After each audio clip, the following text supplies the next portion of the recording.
Assalamualaikum warahmatullahi wabarakatuh. Jadi kami akan membentangkan tentang analisis pendakwah di sosial media.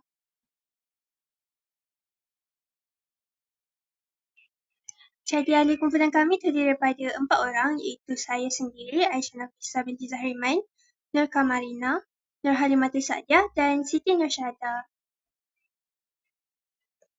Berikut merupakan topik-topik yang akan dibincangkan kami, iaitu yang pertama sekali, konsep komunikasi dakwah, dan kemudiannya bentuk-bentuk penyampaian dakwah yang terdiri daripada 4, iaitu bernada gurauan, berlandaskan fakta, berunsurkan seni muzik dan juga berunsur fitnah. Sebagaimana yang kita tahu, dakwah adalah sesuatu konsep komunikasi yang amat penting dalam penyebaran agama Islam sejak zaman Nabi dahulu lagi. Nabi Muhammad SAW juga telah menyampaikan dakwah di seluruh pelosok dunia hingga menyebabkan agama Islam berkembang dan dikenali di merata dunia. Menurut kajian Islam, dakwah bermaksud mengajar manusia dengan cara yang pintar untuk ke arah jalan yang benar, bersesuaian dengan perintah Tuhan. Oleh itu, kita perlulah berusaha untuk menyampaikan dakwah dengan cara yang baik dan efektif. Assalamualaikum, nama saya Nur Halimatul Sa'diah. Saya akan menerangkan perihal komunikasi massa. Komunikasi massa ini digunakan apabila seorang itu hendak menyebarkan atau menyeru orang lain secara besar-besaran.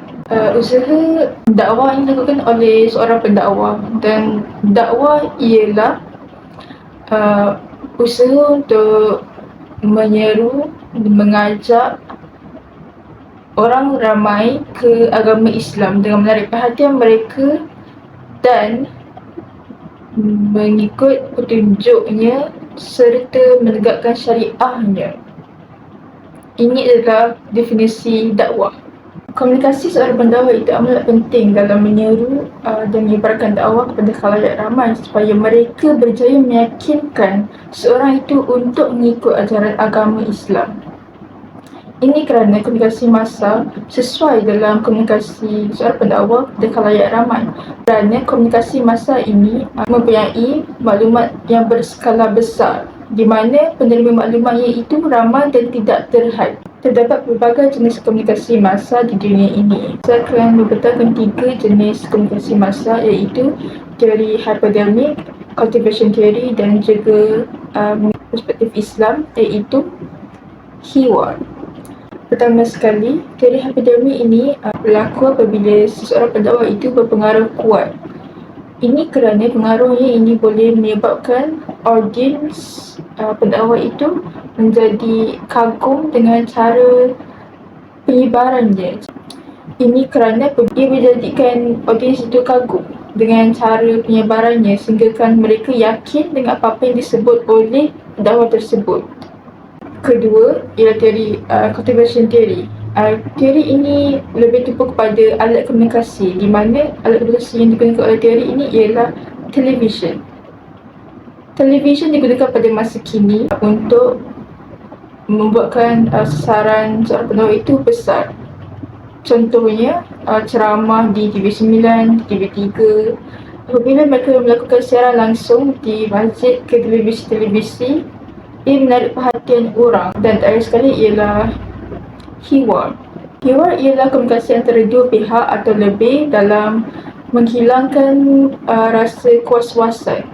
Komunikasi ini digunakan apabila kita melakukan Q&A antara penonton dan juga penceramah, di mana penonton boleh menanyakan soalan mereka untuk menghilangkan rasa ragu-ragu, dan juga terdapat 6 perbicaraan gaya komunikasi yang telah disebut dalam Al-Quran yang dinamakan sebagai etika komunikasi Islam.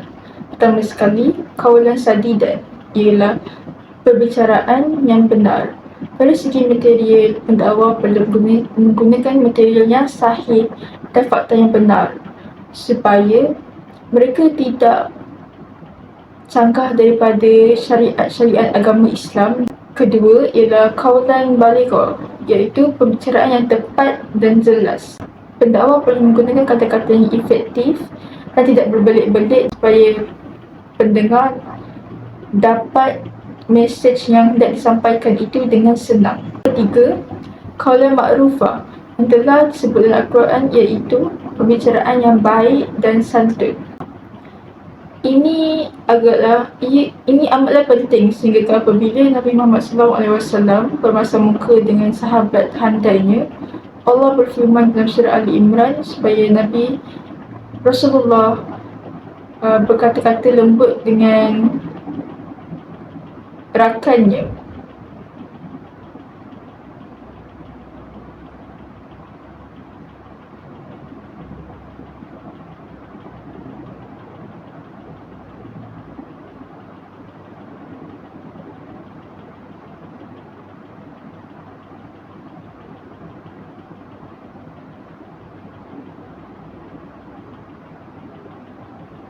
Okay. Qaula ma'rufah telah disebut dalam Al-Quran.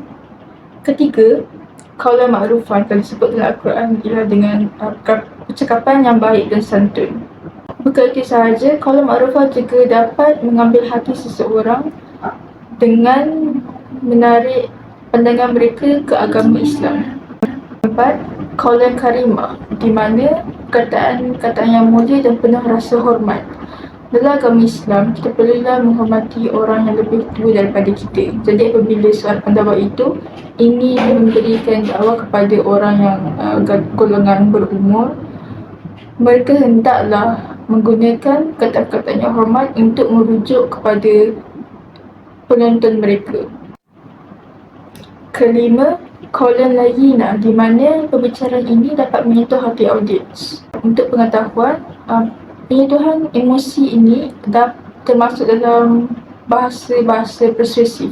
Jadi penggunaan jenis perbicaraan ini dapat membina hubungan antara pendakwa itu dan khalayak ramai dengan lebih kuat dan kukuh. Terakhir sekali ialah qaulan maysura, di mana perbicaraan yang bersandarkan perkara-perkara yang baik dan positif. Seperti contoh, aksi-aksi mereka ini di duniawi walaupun penuh dengan sengsara, penuh dengan kesusahan, akan diberi ganjaran yang lumayan di akhirat nanti. Jadi, itu sahaja daripada saya mengenai komunikasi massa. Saya Aisyah Nafisa dan saya akan membentangkan tentang bentuk komunikasi dalam bernada gurauan. Menurut kajian psikologi, sebenarnya manusia ni lebih gemar dan tertarik dengan situasi yang kelakar dan lebih menarik. Menurut Philby, gurauan mempunyai kelebihan sosial iaitu mencipta sesuatu perbualan yang lebih positif. Kelebihan dakwah bernada gurauan ni sebenarnya akan membuatkan sebuah dakwah itu lebih menarik. Hal ini akan menyebabkan lebih ramai penonton datang dan lebih suka akan dakwah tersebut jika dibandingkan dengan dakwah yang lain, kerana ini dapat menjadikan mereka lebih santai dan lebih tenang dan tidak stres untuk menghadiri ceramah agama tersebut. Selain itu, ia juga menyebabkan pendengar terasa terkilan. Contohnya, sekiranya seseorang pendakwah itu bercakap dengan cara yang kasar, mereka mungkin akan terasa. Dan sekiranya mereka bernada gurauan, pendengar akan merasa mungkin seperti, pendakwah itu cuma bergurau dan tidaklah serius dengan kata-kata yang dilontarkan itu.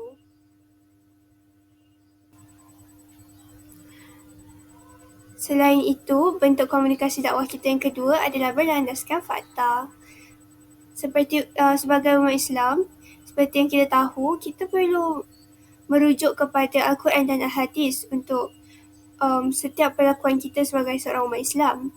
Oleh hal yang demikian, para pendakwah juga perlulah menyelitkan unsur-unsur fakta melalui ayat-ayat Al-Quran dan bukti di dalam hadis untuk setiap kali mereka menyatakan sesuatu hukum hakam ataupun sesuatu sunnah perbuatan, semua itu perlu dilakukan menurut Al-Quran dan hadis supaya mereka ini lebih lebih dipercayai orang. Berdasarkan ayat yang diturunkan, sesungguhnya kami telah menurunkan kitab Al-Quran kepada kamu, Nabi Muhammad, dengan hak agar kamu memutuskan perkara di antara manusia dengan apa yang telah Allah ajarkan kepadamu. Janganlah engkau menjadi penentang orang yang tidak bersalah kerana membela para pengkhianat. Daripada ayat tersebut, kita boleh tahu bahawa Allah SWT sendiri telah menyuruh Nabi Muhammad untuk menyebarkan ajaran agama Islam dengan berdasarkan kitab Al-Quran. Hal ini juga dapat memastikan bahawa setiap yang dilakukan adalah sahih. Dakwah berlandaskan fakta mempunyai pelbagai kelebihan. Yang pertama ialah ianya adalah lengkap. Hal ini kerana Al-Quran adalah suatu kitab yang lengkap dan mengandungi segala ilmu di alam semesta. Selain pada itu, ianya juga adalah sahih. Hal ini kerana kitab Al-Quran itu adalah ayat-ayat yang diturunkan sendiri oleh Allah SWT kepada Nabi Muhammad SAW. Seterusnya, ia akan melahirkan kepercayaan di antara para pendengar dan juga para pendakwah. Hal ini kerana apabila setiap ceramah yang diberikan diselitkan dengan fakta dan ayat-ayat Al-Quran, ini akan membuatkan para pendengar lebih percaya kepada pendakwah tersebut.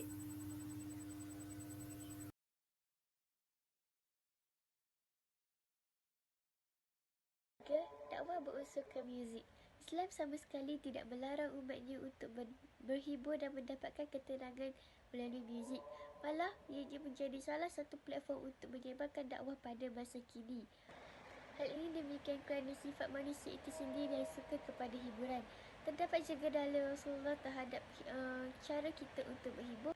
Malah zaman sekarang terdapat banyak pendakwah yang menjadikan seni muzik sebagai salah satu cara mereka untuk menyebarkan dakwah dan mendekatkan orang ramai kepada agama Islam. Malah ia merupakan salah satu cara dan bentuk dakwah yang efektif kerana ia lebih senang untuk menarik ramai orang untuk mengenal Islam dengan lebih mendalam, sama ada melalui lagu ataupun nyanyian, syair, seni dan sebagainya. Jika digunakan dengan sebaiknya, salah satu contoh pendakwah yang menggunakan seni muzik dalam ceramah mereka ialah Ustaz Kazim Elias.